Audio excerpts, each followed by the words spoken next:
you for joining us for episode 3 of Gods and Monsters by E. E. King, read by me, E. E. King. MetaStellar will be serializing this once a week on both YouTube and in print.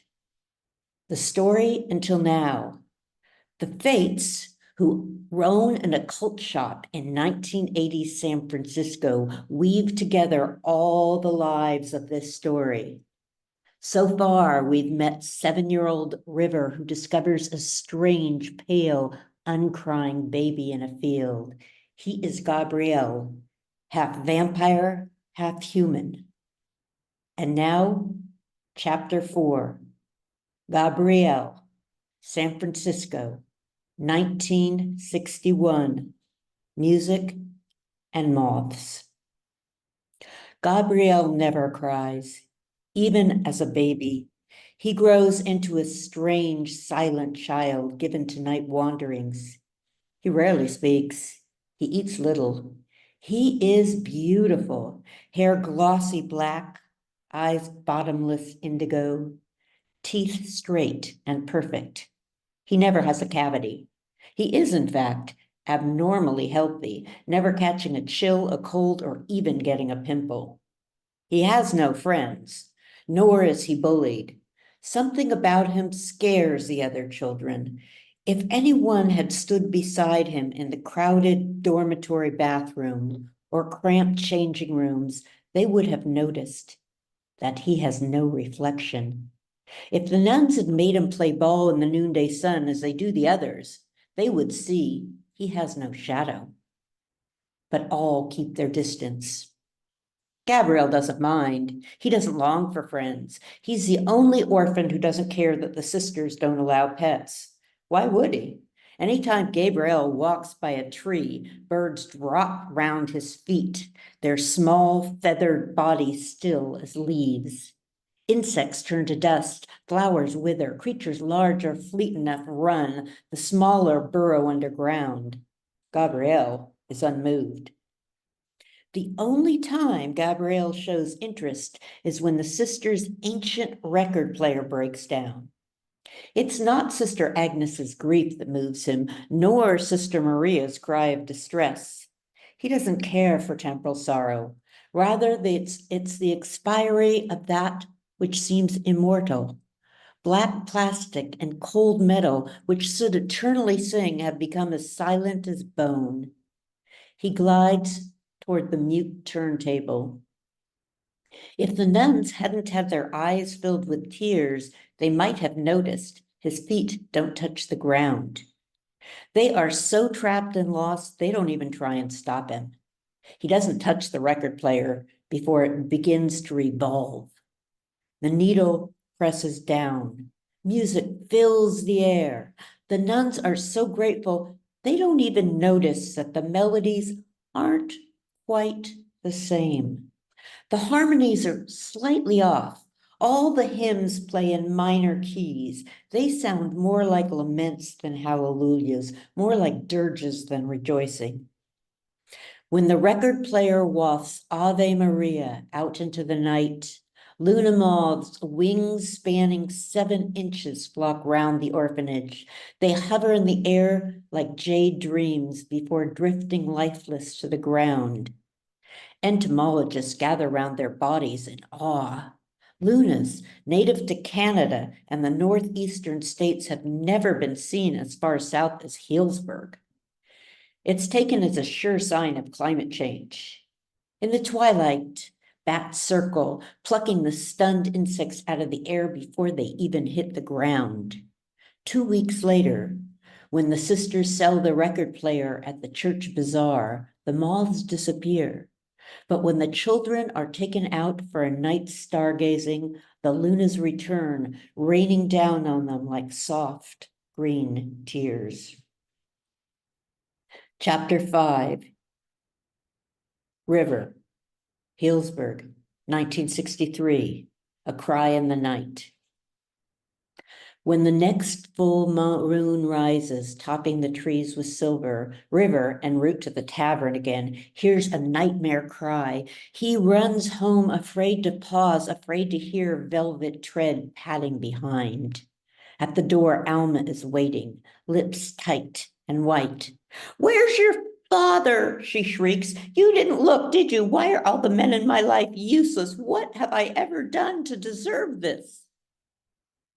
One night, Joseph disappears.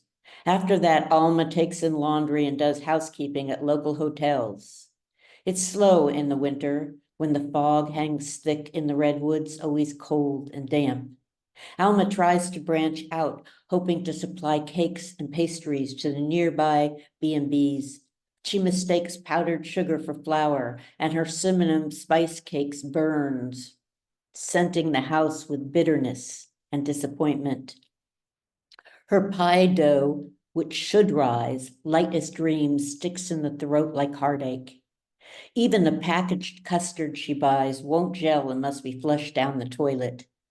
She doesn't notice that River's hair needs cutting and that his clothes are wearing out. He's already taken to washing them himself, as Alma has more than enough cleaning to do. Chapter 6, Gabrielle, Healdsburg, 1970. Soundtrack to Nightmare. Despite his great beauty, Gabrielle is never adopted for long. The nuns occasionally take him to foster homes, but his silence unnerves people. He's as impossible to ignore as death. When he's placed in a home, quiet men begin beating their wives. Sweet-tempered women doctor their cooking with castor oil. Even after he's returned to the sisters, his presence remains in the house like the scent of decay, impossible to eradicate. 2 of his would-be parents commit suicide. The only place that keeps him for more than a week is that of a fix-it man who repairs stereos and blenders.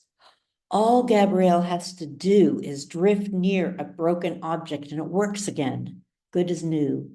The fix-it man's business booms. He becomes successful. He becomes wealthy.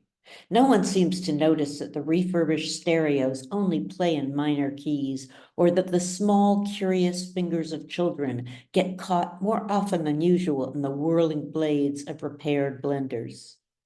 One day, when the fix-it man is driving home, his truck skids into the trunk of the giant oak that has arched over Dover Lane for more than 100 years, providing shade from sun and shelter from the rain.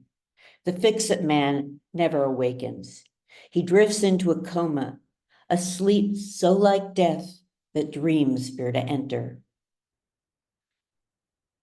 Due to his recent financial success, he has enough money to afford a place in a renowned rest home in San Francisco, the Quiet Dignity Coma Care Residential Facility. The oak's trunk is gashed so deeply that for a month, sap leaps from its heart onto Dover Lane. It seeps into the pavement, dyeing it such a dark, lasting red that even after the tree is cut down and carted away, the stain remains. Whenever it rains, the road becomes so slick, drivers skid wildly out of control, flipping their cars, overturning in nearby fields, and occasionally sliding onto the Dover Bridge and somersaulting into the shallow, rocky river below. In fact, if you take into account the auto accidents, suicides, and matricide that Gabriel induces, his death count would reach well into double digits. At 18, when Gabriel leaves the orphanage, the sisters breathe a sigh of relief. He has never been trouble, never talked back, indeed, rarely talked at all. He is obedient, clean, and scentless. The nuns can find no fault in him, but neither can they feel affection. He makes them forget Christ and contemplate Gabrielle. He induces guilt. His very silence screams for attention. He is a shadow in the soul. Chapter 7, River, Healdsburg, 1976. Pity and Friendship. River roams the woods after school, collecting mushrooms and looking for animals. He takes whatever jobs he can, wherever he can, giving 1/4 of his money to Alma. The rest he wraps inside an old wood sock and hides under a loose floorboard. He splits logs for firewood, growing strong and muscular. After school and weekends, he works for the local veterinary. River has healing hands at odds with his rough appearance. Wounded animals find comfort in his arms. He brings orphaned kittens, puppies, and even an occasional rabbit home to foster. I cannot stand the smell of that stuff you feed them, Alma says. Besides, they're dirtying my sheets. I want you to get rid of them right now. River looks at her with steady, emotionless eyes and says nothing. Alma retreats, wondering why life has become a series of misunderstandings and bad fortune. On River's birthday, Alma bakes him a flourless chocolate cake. She tries to be careful, reading the recipe twice through before she even begins to mix 4 ounces of bittersweet chocolate butter and eggs. But the cake is so bitter, even River's growing puppies who eat spoiled refuse will not taste it. When there is a parent meeting at Hillsburg High, Alma goes, hoping for the pity of friends.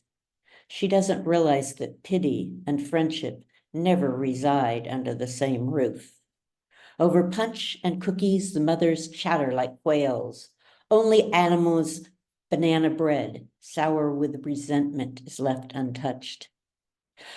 My Jenny spends all her time doing homework, Sally Parsons says. I really if it's normal for her not to have more social life, but she's determined to get all A's. Sally sighs and opens her palms in a what can you do gesture. Alma hates Sally and her oh-so-perfect daughter. She never has to worry about bills or wonder if the mixture in the blender contains pureed rats. River spends all his time in his room with tiny animals he brings home from the vet, Alma says. He even takes them to bed with him. That can't be healthy, can it? They dirty my sheets, and Lord knows I spend enough time washing as is. He uses saucepans, my saucepans, supposed to be used for humans to make baby formula for dogs, cats, and rodents. It smells horrible. Really, it makes me feel ill. Once he even got ringworm, but does he listen when I tell him to get rid of all those animals? No, he looks at me as if he loves animals. That means he's got a good heart, dear, Sally Parsons says, patting her hand. You should thank God for having such a boy. Of course, Alma thinks, it's easy for Sally Parsons to bless River's heart. Sally Parsons' girl would never dirty a sheet or bring home vermin. She'd never boil odd concoctions late at night or ignore her mother. You don't know how lucky you are to have a boy who never gets into trouble, sighs Miss Jackson, the sheriff's wife. And he even has a job and brings home money, I hear, says Sarah Kelly. With my chip, it's all football, football, football, and girls, girls, girls. Really, you are blessed. But Alma can see the pride behind Sarah Kelly's eyes. She knows Sarah would never trade her football star for a boy who suckles rodents. She tightens her lips and says nothing.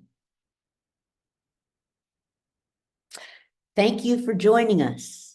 Tune in next week when Gabriel hitches his way to San Francisco.